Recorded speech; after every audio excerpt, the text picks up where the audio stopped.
Okay, welcome po dito sa ating munting YouTube channel. At ito ang inyong Pinoy Firearms Instructor na gunsmith din naman. Okay, bago ako bumati at magpasalamat, ay gusto ko lang munang basahin ang katanungan ni Randy. Ang sabi ni Randy, hello po Lods, yung binili ko pong bullet puller, tatlo ang kulit niyang kasama. Yung pinakamaliit, ito yung kulit ha. Ito yung kulit.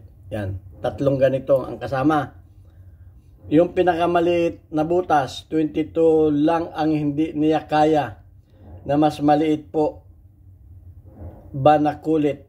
Pwede kayang higpitan yung rubber cap. Okay, parang gusto niyang paliitin ito para magamit niya sa 22. So ito po ay delikado, sasabihin ko sa inyo kung bakit. Kaya walang pan 22. Ang sabi ko tatlo lang talagang kasama niyan. Sabi niya pwede bang higpitan para maging ano? Sabi niya tanong lang po, pinakamaliit po ba kasi yung 22. Okay, so niya na gamitin dito yung 22. Sabi ko na lang ay gagawa na lang ako ng video kasi delikado nga to. Na baka maka-aksidente. Okay, so bago natin sagutin yan, ako lang magpapasalamat sa ating 32,300 plus na mga subscribers. Yan, maraming salamat sa mga nagpadala dito. Yung mga silent viewers natin, nagpadala sa ating GCash number. Okay, huwag po ninyong tawagan yung aking anak. Yan po ay tresurera ko. Yan po ay tumatanggap ng mga donor natin para do sa 6 na estudyante natin pinapag-aral dahil ang ating YouTube channel nga ginawa ko para doon sa ating mga beneficiaries na anak ng mga single parent. Anim po sila na tinutulungan natin para makaroon ng baon para sila makapag-aral. Mga bata yan. So maraming salamat sa inyo doon sa mga silent viewers natin. At lalo tigit doon sa mga hindi nag-skip ng ads. At pasasalamatan ko rin yung may magpapasalamat pala dito na bata saglit lang na tinulungan ni ano. Hello po, ako po ay nagpapasalamat sa subscribers ni Firearm Instructor kay Sir Noli Pizza America at Sir Jobel Platon. Dahil nakabili po ako ng gamit para po sa school. God bless you all po. Ayan, para sa inyong kaalaman, yung pinadala ni Noli Pizza America sa ating premier videos, yung una pinagawa niya ng reading glasses, tapos yung padalawa niyang pinadala ay yan, pinambili naman natin ng kanyang school supplies at yung huling pinadala pa niya kasi natanggap ko yung nagpadala uli siya. So bibigay naman natin niya doon sa iba pang mga bata na ibibili natin ng school supplies. Kaya maraming salamat sa iyo, Noli Pizza America. Gayon din kay Jobel Platon. At doon sa mga nagpadala sa atin GCash number, yan naman ay nagamit sa mga baon ng mga bata. So yan. Ako nagpapasalamat na balang araw itong bata na ito ay magiging architect dahil napakatalino niya. At grade 10 na siya ngayon. So, umpisa pa grade 1 yan, tinutulungan na natin. So, 10 taon na natin tinutulungan yan. At ako'y natutuwa na may mga tumutulong sa ating YouTube channel. Okay? So, yan. At sasagutin na natin yung katanungan ni... Sino yung nagtanong? Ni Randy. Yan. Kung bakit ito ay hindi kasali sa mga kulit. Okay, papaliwanag ko lang sa inyo bakit kinakailangan ito ng mga gun owner o ng mga gunsmith na may bullet puller. Bakit kinakailangan pa itong tanggalin itong heads? Okay, dahil po minsan lalo yung mga gunsmith malayo sa firing range o malayo kayo malayo kayo sa firing range, wala kayong firing range, baka kayo ay ma-illegal discharge, makasuhan pa kayo. So, kung titestingin ninyo halimbawa yung barrel ninyo ay nagpalit kayo ng firing pin o nagpalit kayo ng mainspring. So gusto nyo matesting ngayon. Ang problema, pupunta pa kayo firing range, tapos gunban pa. So, ang ginagawa ko dyan, pag tinatamad pumutok dun sa range, kahit malapit yan, tinatanggal ko yung heads. Tapos nagkukulong na lang ako sa kwarto, non-lethal na yan.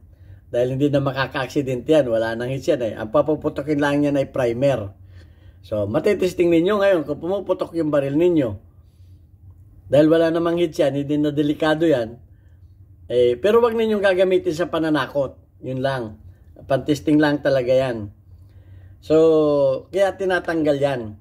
So, ngayon, sa 22, gusto nila matesting yung 22.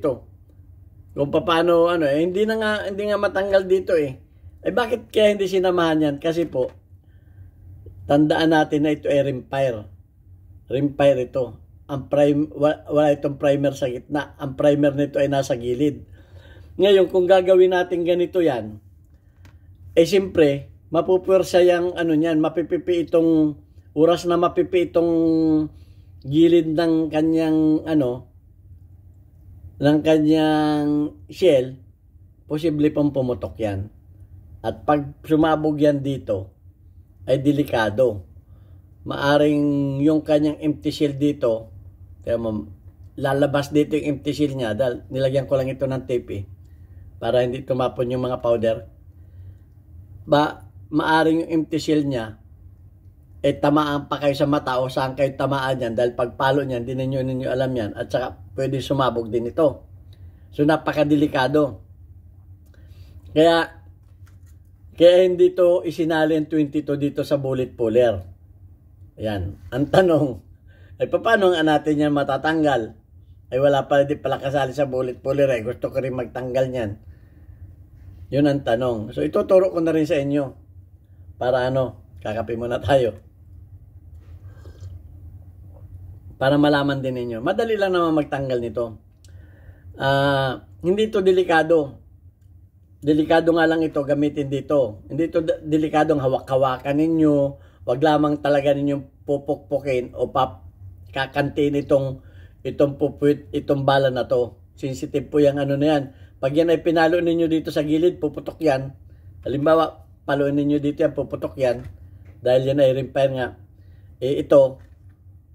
Itong mga ganito, walang problema yung gilid niyan. Ang sensitive dyan yung gitna, yung primer. Yun ang wag ninyong papaluin. Kaya nga may nagtanong din si Randy kung paano pagbabalik ng head, pwede ra ba pukpukin. Wag ninyong papaluin ito pag ito may primer at may powder. Tapos maglalagay kayo ng head, pupukpukin ninyo dito. Delikado. Ingat po tayo, bala ito, explosive ito. Kaya magtatanong kayo doon sa mga may experience na. Okay, kagaya ko, ang experience ko sa pagtatanggal nito ay napakadali lang. Yan ganito. Hawakan lang ninyo dito Dito, hawakan lang ninyo dito. Yan, dyan. Tapos hawakan ninyo dito. Tapos babaliin lang ninyo.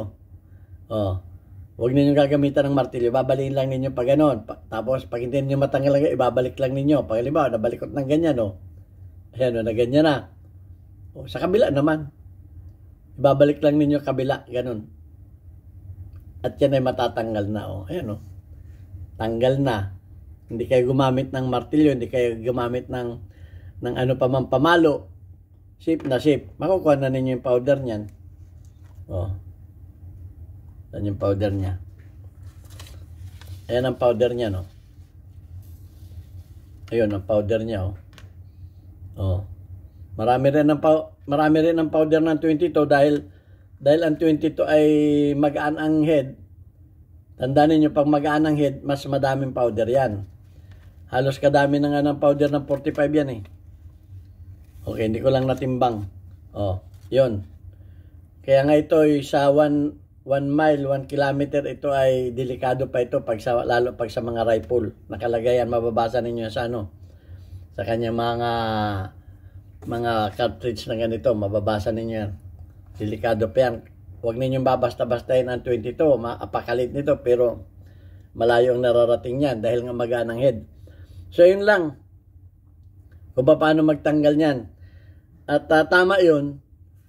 Di pag natanggal na ninyo yan, pwede na ninyo itong testingin kung puputok ba. kung matitesting ninyo, kung ito tinitesting ko, para makita ko lamang yung palo, yung baon ng firing pin, para makita ko. O pag nakita ko, malalaman ko na, kung may experience kayo, malalaman lang niyo sa talab, kung pag hindi pumutok, ay may diferensya ang bala. Kasi malalim naman yung ano eh. Pero pagka napakaliit lamang ng tama ng firing pin dyan, ay ang may problema ay firing pin o di kaya yung yung firing pin spring o yung main spring. So ganun lang ang mga trabaho ng mga gunsmith para hindi na kayo mahirapan na magpunta-punta pa kung saang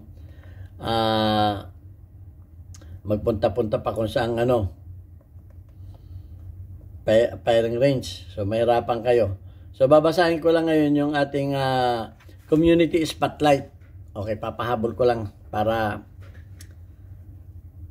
okay, nandito si Randy. Tama-tama, si Randy rin yung nagtanong.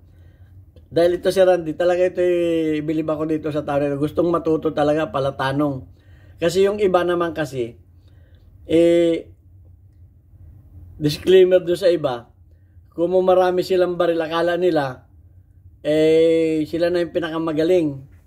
Ang mga gunsmith po, kanya-kanya talaga ng teknik yan. Pag hindi niya nagustuhan yung teknik mo at iba yung teknik niya, parang mahina ka. Hindi po, ako, hindi ko minamahina yung iba. Kung sa tingin ko ay mas maganda yung aking gawa sa kanya, edi mas maganda yung akin. Tinitimbang ko, pero kung maganda yung kanya, tinutularan ko rin, ginagawa ko. Ganun po tayo. Titimbangin natin, may nakuha akong bagong teknik, maganda pala yun, kukunin ko yun. Pero hindi ko sasabihin, mali yung sinasabi mo, gano'n, bla bla bla. Hindi ko muglaki yung baril niya, yung ibang baril, pangit na. So, may nagko-comment na gano'n. Mga 45 na yan, mga 1911 na yan, pangit na yan. Hindi po tayo gano'n. So, gano'n, titimbangin ninyo. Manood din kayo ng ibang channel, at manood din kayo sa channel ko. Hindi ko sasabing manood sa akin channel rin lang kayo manood, Kumpara ninyo. Kung sa tingin ninyo ay may mga common sense naman tayo, kung sa tingin ninyo ay mas safe ito, mas maganda to, although kung may shortcut ito, practical ito, ganun. Manood kayo ng kung talagang gusto niyo matuto, wag kayo mag-stick sa isang channel lang. Hindi ako makasarili. O kahit nga ako, pag may nakita ko na mas magandang maganda to pwede kong i-combine yung alam ko at yung alam niya, pwede kong ipag-combine, mas maganda ang resulta. Ganon tayong mga Pilipino, wag yung, hindi ganyan yung akin, iba yung style ko. Kaya nung ako nagtuturo ng mga style ng pagputok, ang daming baser nag-style ako ng pag ako nagturo ng style ng paglilinis ng baril, may baser pa din. Wala problema kung gusto ninyong gamitan niya ng steel braso, ano pa man. Sige, ang akin lamang ay kamukha, may nagtanong dito. Asan nyo? May nagtanong dito na kung paano yung kanyang baril daw ay gano'n lang. Kaya nga tinuturuan ko kayo para humaba pa ang buhay ng baril ninyo Para mas humaba pa. Dahil kumbaga, kung gagamitin niyo ng pabarabara, anumang bagay na ginamit niyo ng pabarabara, ay talaga hindi tatagal yan. Okay, so gawin niyo yung talagang sa tingin niyo ay makakabuti sa inyong baril. Hindi yung makakadagdag sa inyong kataasan. Okay, hindi ganun. Yung benefits ng kung ano makukuha ninyo ng benefits ng baril ninyo. Para kung ibintaman ninyo, yung baril ninyo ay masasabing maganda pa rin. Kahit luma na. Yun lang. So, dito na. Shout out kay Randy. 100 plus ang engagement. Meron tayo si Capistol, 1 ang engagement. Si Belsotri, 36 ang engagement. Si Chocolate Boy, si Chocolate _boy. Magaganda rin yung comment ni Chocolate _boy. Ay 22 engagement. Hindi ko bakit alam bumaba. Okay, at si Boy Umay, isa nating donor, sponsor, ay 100 plus ang engagement. Okay, shout out kay Randy, shout out kay Capistol, shout out kay Bill Sotre, shout out kay Chocolate _boy, at shout out kay Boy Umay. Yan. At magtanong lamang kayo para mabigyan natin ng kasagutan. Kung hindi ninyo gusto yung kasagutan ko, nasa sa inyo na yon. At kung kayo magtatanong, pakilinaw naman yung tanong. Yung ibang tanong talaga hindi ko kayang mabasa. Hindi ko kaya maintindihan. Tipid na tipid. Ayan ninyo, habaan ninyo yung tanong ninyo, walang problema. Basta't yung naintindihan ko. Kasi kung hindi ko maintindihan yan, talagang hindi ko masasagot. Sabihin ninyo kung anong model, kung anong brand ng baril ninyo para eksakto yung aking tanong, yung aking sagot. O ganun lang yun. At yung mga tumatawag dito, yan po ay tresurera ko, anak ko yan. At wala pong pinagbibiling baril kami. Magtanong lamang kayo ng problema ninyo sa baril at kung alam ko ay sasagutin ko. Wala pong binibintang baril ang aming pamilya. Hindi pa kami gun runner. Okay, yun lamang ang masasabi ko para malinaw. Kasi nagre-report lagi, Daddy. Tumatawag dito, nagtatanong na naman ng binibintang baril. Wala po kami binibintang baril. Yun lamang. At mag-ingat po tayo. Dito sa Kuwait, medyo nasa attention kami dahil sa nag-aaway na pero pray lang tayo na wag nang lumala yung gera sa Middle East dahil nandito kami sa Middle East. Napagitnaan kami ng Israel at ng Iran. Pero okay, mag-ilala, safe naman kami dito. Okay, thank you very much. God bless us all.